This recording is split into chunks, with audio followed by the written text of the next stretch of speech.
Nós estamos aqui recebendo mais uma vez aqui no nosso Jornal do Piauí, Lídia Brito e Elivaldo Barbosa. Está aqui a Lídia Brito. Boa tarde, Lídia. Boa tarde, Joelson, Elivaldo. Boa tarde a todos. Boa tarde também especial para Elivaldo Barbosa, que já está aqui conosco, sempre em tempo real. Elivaldo, boa tarde. Olá, Joelson. Boa tarde, Lídia. Boa tarde a você que segue nos acompanhando. E aqui conosco também o presidente da CPI do Transporte Coletivo, vereador Edilberto Borges, que participa do nosso tempo real de hoje. Boa tarde, vereador. Boa tarde, Joelson, Lídia, Elivaldo e a todos. Bom, nós estamos acompanhando os avanços da CPI do transporte coletivo aqui na Câmara de Vereadores de Teresina. Hoje, Elivaldo Barbosa foi lá e traz informações para nós do dia movimentado, Elivaldo. Correto. Mais um dia movimentado. Hoje as oitivas continuaram e uma empresária e um empresário foram ouvidos pelos vereadores. E sempre naquela mesma linha de apontar a prefeitura como responsável pela crise em razão de atrasos e de não cumprimento do contrato dos repasses para o setor ou para os consórcios. Mas o presidente da CPI revelou dados que chamaram a atenção dos presentes, que foram lá na Câmara conferir a sessão de hoje. Vamos então acompanhar com Elivaldo Barbosa. A pergunta do dia na CPI do transporte coletivo não poderia ser outra. Quem está descumprindo o contrato? A Prefeitura de Teresina ou os empresários? Quem deve quem? No depoimento de hoje, o primeiro a falar foi o proprietário da empresa Santa Cruz. Contou que tem prejuízo mensal de R$20 mil por transporte da frota. E apontou o motivo central da crise no setor. A gente teve que se adaptar, teve que se reeducar, mudar o funcionamento das empresas e adequar. Quando você faz essa adequação para fazer do jeito que o edital diz, e lá diz que é para ser essa parte custeada pelo município, aí sim, se ele não paga para a gente em dia, a gente atrasa tudo que dá e isso acaba gerando um desconforto à situação que está hoje. Na sessão de hoje, o presidente da CPI revelou um dado que chama a atenção. Nos últimos 3 anos, segundo Dudu Borges, a Prefeitura repassou 63 milhões de reais para os 4 consórcios que atuam no setor de transporte coletivo em Teresina.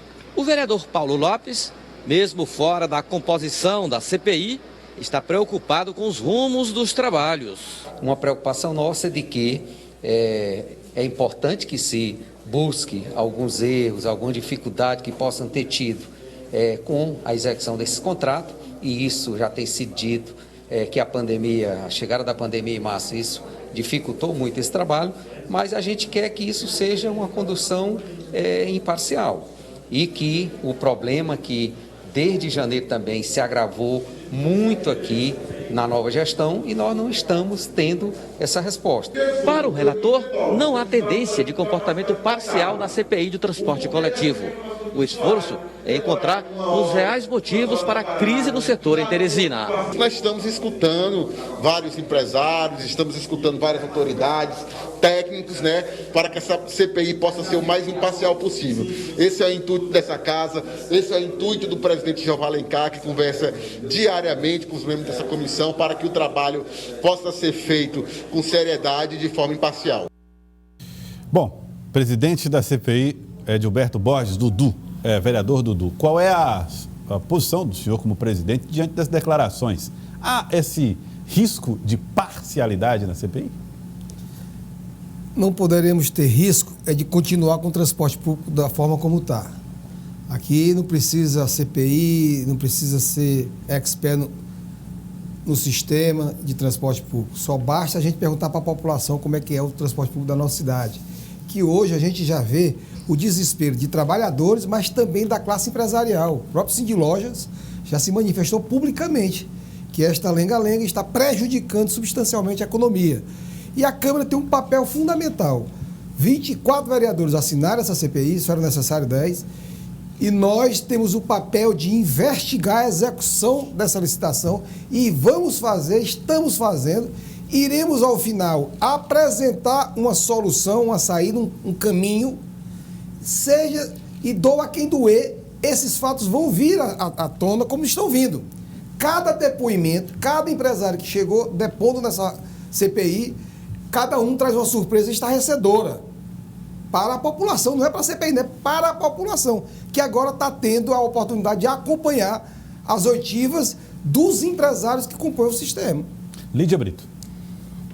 Vereador Dudu, boa tarde. Vereador, os empresários que participaram hoje da CPI, eles afirmam que começaram a descumprir esse acordo, o edital da licitação, porque a prefeitura teria iniciado antes esse descumprimento e aí teria levado a essa crise que se agravou com a pandemia. Pelos depoimentos e as outras informações que o senhor afirma que estão sendo colhidas pela CPI, é possível já averiguar que realmente foi a prefeitura que começou esse processo?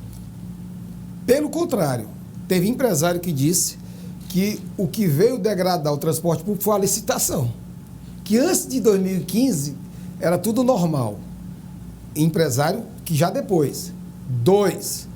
Quando o empresário assinou o contrato da licitação, lá tem dizendo a capacidade econômica e técnica daquela empresa de executar a licitação. Nós temos cláusulas na licitação que é de obrigação de quem assumiu o sistema. Por exemplo, transporte eficiente nunca foi descentralizado para os consórcios. Hoje é uma empresa que, inclusive, depois, hoje na CPI, que é a Santa Cruz, o empresário da Santa Cruz, que tem 7 ônibus na licitação aqui da Zona Sudeste e está operando hoje com 3 ônibus, ele é que faz o sistema de transporte eficiente. Mas, vamos lá, itens e mais itens que teriam que ter sido cumpridos pelas empresas, em 2015 não foram cumpridos. Ao que é que se alega? Essas verbas indenizatórias, 18, 19 e 20, 64 milhões já foi para os cofres do sistema de transporte público, que administra o transporte público, os consórcios, o CETUT, com mais 26 milhões em 2020, feito um acordo que foi passado já aí, mais 5 milhões. Sabe o que é que os empresários dizem lá hoje, disseram hoje, e os outros que depuseram lá, disseram na CPI? Que se pagar tudo que tem na justiça, tudo que está aí, não resolve. Eles não vão atender a contento o transporte público. Então, entrou em colapso. É o que eles estão dizendo, é o que nós estamos colhendo. Uhum. Nosso papel é colher o depoimento. O que é que está assustando, Joelson? Eu cheguei hoje para a empresária, e o empresário. Quando foi que vocês deixaram de receber o recurso das verbas indenizatórias do mês pelo poder público? Eles disseram que foi pago até outubro. Então, em outubro nós tivemos eleição, em 2020. Novembro e dezembro, depois da eleição, não pagaram para eles. Eu perguntei para cada um dos empresários, quanto é que a prefeitura deve para sua empresa? Eu não sei. Hoje, de novo, por 2 empresários, quanto é que as empresas devem, que a prefeitura deve para vocês, novembro e dezembro do ano passado? Eu não sei. Quanto é que a prefeitura deve janeiro, fevereiro, e março e abril desse ano de 21? Eu não sei. Isso revela o que, na opinião do senhor? Olha, eu não vou dizer o meu pensamento pessoal, mas isso, no mínimo, é uma interrogação grande.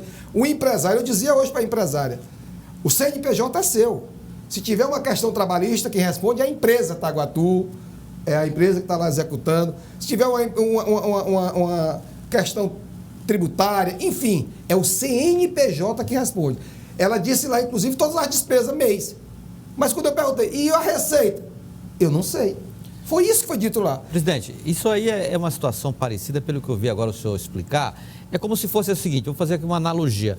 Uma empresa que ganha uma licitação para realizar uma obra, por exemplo, uma ponte. Aí ele ganha lá a licitação, começa ali a obra, aí chega à conclusão que aquela empresa não tem capacidade estrutural para realizar aquela obra. O que faz? Ela sai da obra, abandona e a obra fica lá, uma nova licitação é feita. É mais ou menos essa situação, pelo que eu entendi da sua explicação, que aconteceu com o sistema de transporte em Teresina? É mais ou menos isso. E o que está apontando é que hoje não existe capacidade de se fazer a gestão do transporte público na forma que eles estão dizendo. Agora, essa é a conclusão final? Não, ainda falta ser ouvidos ainda 5 empresários e vamos ouvir, inclusive... E esse trânsito, quando é que vai ser ouvido? Vamos, inclusive, ouvir um empresário Jabuti, que é o que está no consórcio norte sem participar da licitação de 2014. Ilegalmente? Pasmem, uma empresa entrou na execução da licitação do consórcio norte, da zona norte de Teresina, sem participar da licitação, operou mais de um ano irregularmente E em 18 teve aí a quiescência do poder público, dito pelas empresas, não é o vereador Dudu, Então, é a empresa que está dizendo. Então, as empresas disseram em depoimento que a S-Trans foi conivente com a entrada de uma pessoa que não deveria estar porque não passou por licitação. Isso está nos anais da CPI, dito pela empresa, uma das empresas, que falou que depois, na CPI, dito por eles, com letras garrafais. Sem improbidade, né? O que o empresário disse foi que eles não tinham capacidade de investimento. O poder público disse à época para eles: se vire, arruma um investidor, dê um jeito, para a gente mostrar que tem ônibus com ar-condicionado e com o tempo médio da licitação, que são 6 anos, a vida dos veículos, deu um jeito. Eles deram um jeito, trouxeram alguém de fora, esse alguém explorou o sistema, teve problema, inclusive eles retiraram esses ônibus, e esse alguém ficou no sistema até 2018 sem nenhuma regularidade, e em 18 o poder público regularizou. Eu só quero saber qual documento que nós estamos pedindo, é como foi engendrado essa regularização. Mal comparando. Numa licitação. Mal comparando, é como se eu tivesse passado num concurso público e eu contratasse a Lídia para fazer meu serviço. Ou, de uma forma pior, a Lídia Brito ter feito o concurso para lhe passar. A Lídia fez a prova por ele, né? É grave. Mas diante dessas denúncias aí, que o senhor coloca essa, que é uma denúncia grave, ex-gestores vão ser convocados para deporem? Nós, inclusive, aprovamos hoje na comissão de convocar ex-gestores. Vamos terminar as oitivas com as empresas. Quem são eles? O da época, o senhor Carlos Daniel, e o último gestor da S-Trans foi o senhor Eldon Alves. Eldon. Para que eles possam, inclusive, dar esses esclarecimentos, dar essas explicações, para trazer à luz algo em um ato da gestão deles em relação à licitação, que é o nosso objeto lá. Então o problema é muito mais complexo do que saber quem tem culpa, se é a prefeitura ou os empresários, por não cumprir o contrato. Muito, muito mais complexo, porque foi dito hoje mais 2 empresários disseram. Ou seja, o povo de Teresina já jogou 63 milhões em 3 anos, mais 26 milhões que está em execução, com mais dívidas mensais dessa questão de transporte, mas o povo de Teresina é por saber. A empresa, por exemplo, essa de hoje, a Taguatu, ela está na licitação com um quinhão que cabe a ela, com 47 ônibus. Roda hoje 14. Essa Santa Cruz, aqui do consórcio Sudeste, ela está com um quinhão de 13 ônibus. Aliás, 7 ônibus, rodam 3. Tá. Houve diminuição de custos, houve diminuição de operacionalidade dos consórcios, mas eles não falam nisso. Eles não falam nem quanto é que tem para receber, não sabe. Mas também não caiu a quantidade de passageiros? A pandemia ajudou nesse processo e o preço das passagens, aquela discussão toda sobre aumento da passagem versus o tamanho das distâncias percorridas e o sistema de integração. Se fala muito sobre o sistema de integração como um causador dessa crise, não, vereador? Olha, o que tem sido colocado para nós pelas empresas é de que eles não remetem a piora do sistema ao sistema de integração. O que eles remetem é que de 2015 para cá já houve aí 4 acordos judiciais, extrajudiciais, e se houve 4 acordos em pleno 5 anos só que esse contrato está em execução, significa que tem quase 1 por ano. Então o problema não é de 20 só. Aliás, o problema que eu vejo em 2020 foi que a média de 2018 e 2019 era mais ou menos 12 milhões de subsídio. Em 2020, que foi o ano da pandemia, foi repassado para o sistema 36 milhões. A única coisa que inclusive, nós vamos investigar esses valores, para onde foi que ele foi, onde foi que ele entrou, onde foi que ele saiu, para a gente ter também à luz, inclusive, esse recurso de 2020, já que eles alegam que piorou mais ainda o sistema em 2020. Mas o fato é que não vem esse sistema funcionando de 2020 para cá. Ele vem funcionando mal e com essas questões judiciais desde 2015, quando iniciaram a operação. Lídia Brito. Agora, vereador, diante dessa realidade que começa aí a se desenhar, tanto por parte da prefeitura quanto dos empresários, ainda há na prefeitura quem discuta, e o próprio prefeito, doutor Pessoa, segundo alguns aliados dele, ainda fala da questão da municipalização. O senhor, conhecendo agora aí esse sistema, o senhor acredita que seria algo viável? Minha opinião pessoal, primeiro, eu sou favorável às parcerias públicas e privadas. mostra que funciona. Se a gente for ver, a maioria das parcerias públicas e privadas, ela tem funcionado. Concessão mostra que funciona. Vou dar aqui um exemplo. Eu, como vereador, votei pela subdelegação do esgoto e da água. Hoje a Água de Teresina conseguiu avançar. Recurso da iniciativa privada que entra e capitaliza ali o que o poder público às vezes não tem. Da questão do transporte público, se não fosse rentável, vocês acham que ainda tinha algum empresário contando história hoje? Já tinha caído fora, não tinha não? Porque eu tenho um restaurante, se não funciona, se eu não tenho lucro, se eu estou levando prejuízo, eu fecho. Essa é a norma. Agora, se eu tenho a perspectiva de sempre ter aonde eu recorrer de verbas indenizatórias em cima de um contrato que foi feito, que eu só alego que o mundo todo errou, está errado, que são as empresas hoje do transporte público, e ela nunca assume nenhum tipo de erro, de culpabilidade nessa execução, aí você vai ter sempre esse tipo de problema. Quanto ao poder público constituir uma companhia pública, na minha opinião, concurso público não pode nem acontecer pela pandemia. Segundo, a prefeitura vai ter recurso para constituir uma frota de 400 ônibus, com funcionário e tal. Na minha opinião, o poder público ele tem que delegar executando bem aquela delegação. E o delegado tem que executar, sob pena de ruptura. Mas por exemplo, eu não vejo com o tempo necessário para você constituir, pelo menos a médio prazo, uma empresa pública de transporte público. A médio prazo, na minha opinião, não tem viabilidade. Por isso nós temos que fazer andar, rodar é nessa que está aqui. Por isso que o intuito da CPI não é de caçar ninguém, não é de prejudicar ninguém, não é de tornar a gente de inquisidor. Não. Mas tem que indiciar ou não?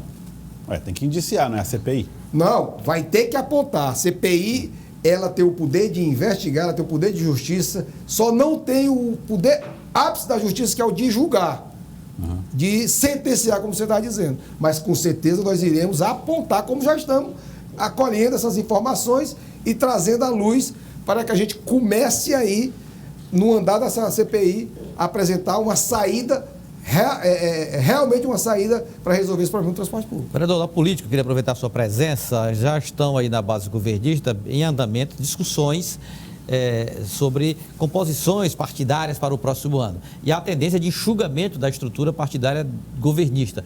E 2 partidos são apontados como abrigos para parlamentares que estão aí buscando uma luz, uma sombra partidária, como, por exemplo, o PT e o MDB. O PT estaria pronto para essa estratégia, com portas abertas para receber parlamentares como Firmino Paulo, Nerinho e comenta-se até Carlos Augusto? Olha, eu digo sempre o seguinte, o PT, todo mundo conhece a história do PT. Nós temos aí anos de estrada e o povo conhece aqui no Piauí e no Brasil. Nós temos uma história partidária de coerência e de militância partidária e de centralidade partidária. Então, na minha opinião, você buscar o PT por uma estratégia eleitoral não cabe, não vai dar certo, nós nem vamos aceitar. Nem com a influência do governador?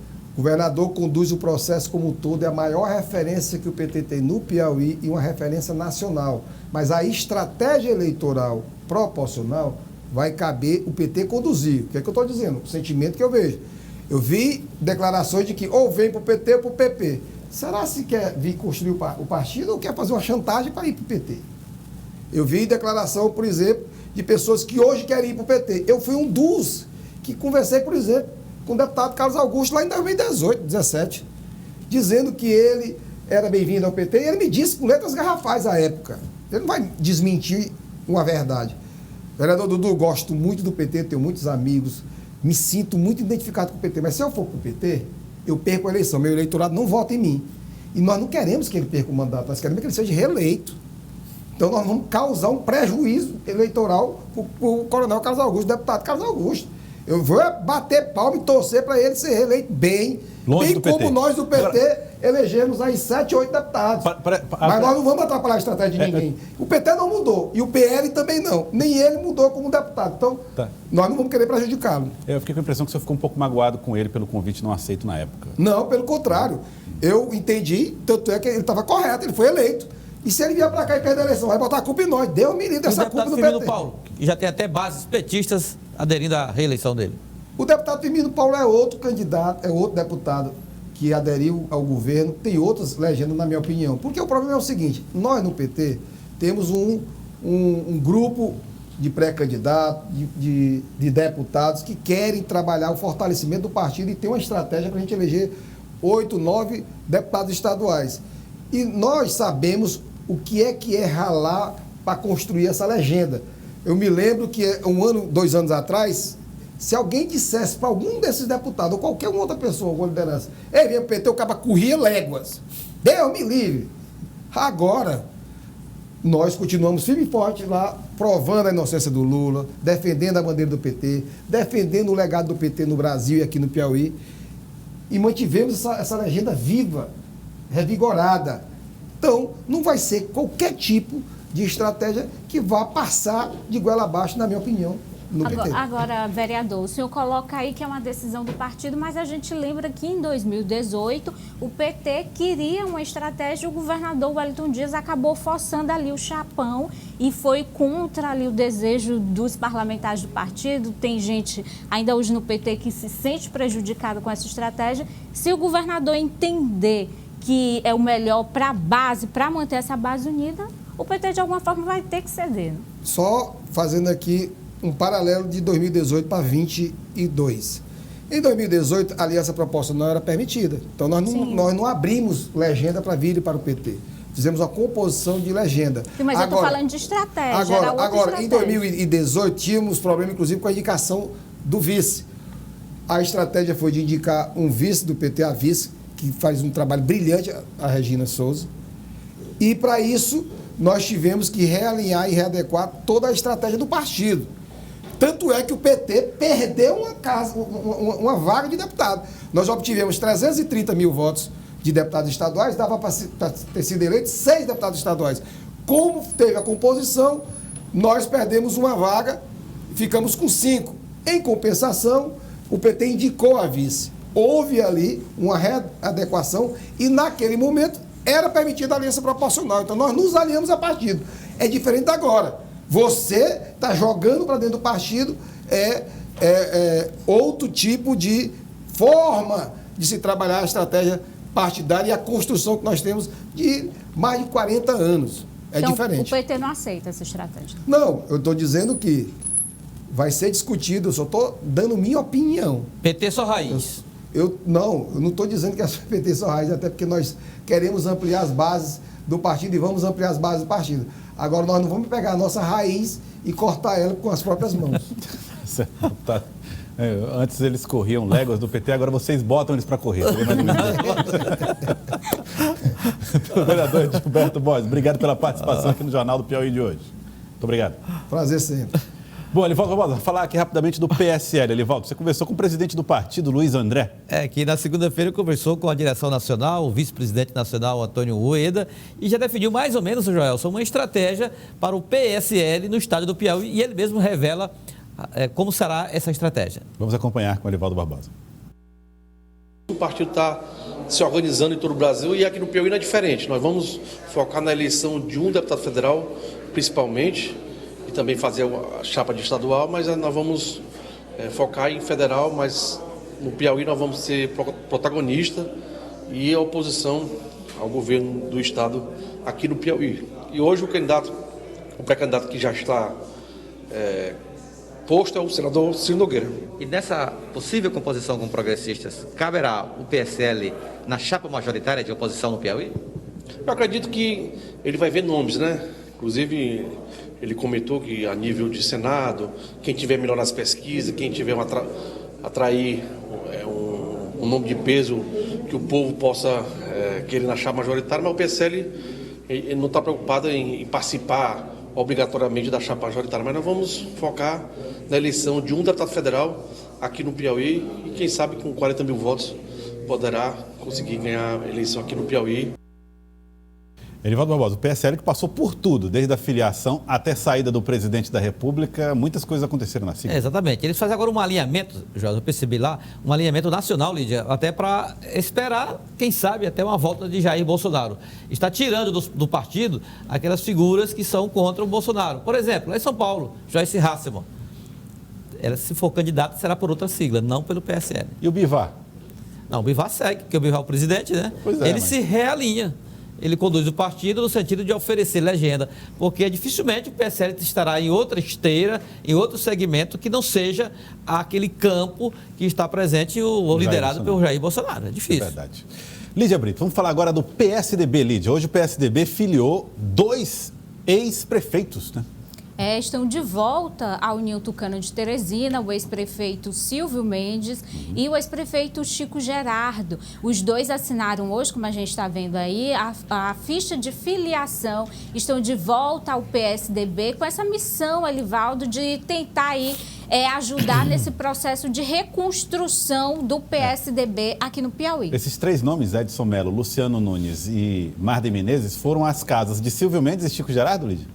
Para pegar as filiações ali, pegar as assinaturas. Isso, esse é um grupo, Joelso, esses 3 nomes aí que você colocou, é um grupo que tem conversado desde o processo de desde a morte do ex-prefeito Firmino Filho, eles têm se reunido e conversado sobre essa possibilidade de reconstrução do PSDB e desde o começo eles entendem que Silvio Mendes é uma figura fundamental nesse processo. Silvio, que é cotado como uma opção do PSDB para 2024 em Teresina. Ele descartou candidatura nesses próximos anos, Lídia? Eu conversei com ele, Joelso, quando eu questionei de 2022, que é a eleição mais próxima, ele disse que seria mais complicado, voltou a citar a questão familiar e também que é um projeto mais complicado, porque precisa do apoio não só do partido, mas de um apoio popular, não estaria nos planos dele 2022, mas